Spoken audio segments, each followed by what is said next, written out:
Özgür aydınlık Türkiye'nin umuduyuz, bekçisiyiz, yarınlarıyız.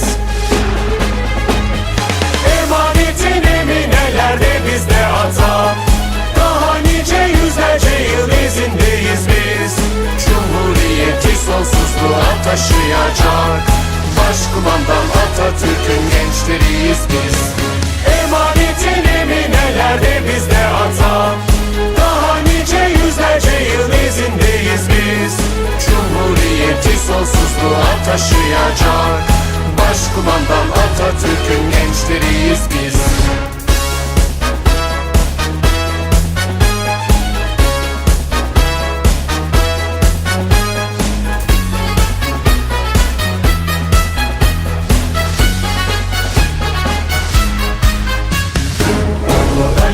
Silah arkadaşları minnettar kalacak bulbuluz size.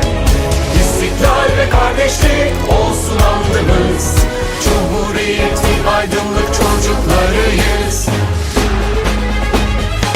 Emanetin eminelerde bizde ata, daha nice yüzlerce yıl izindeyiz biz.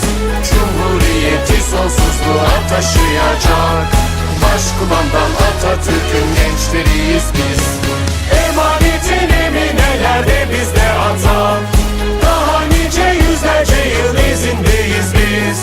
Cumhuriyeti sonsuzluğa taşıyacak Başkumandan Atatürk'ün gençleriyiz biz.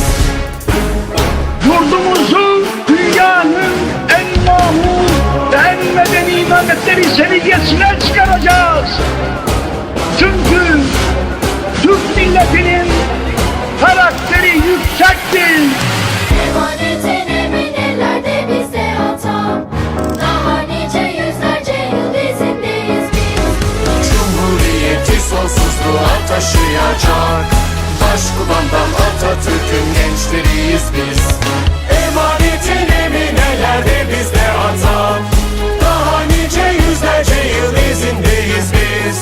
Cumhuriyeti sonsuzluğa taşıyacak Başkumandan Atatürk'ün gençleriyiz biz.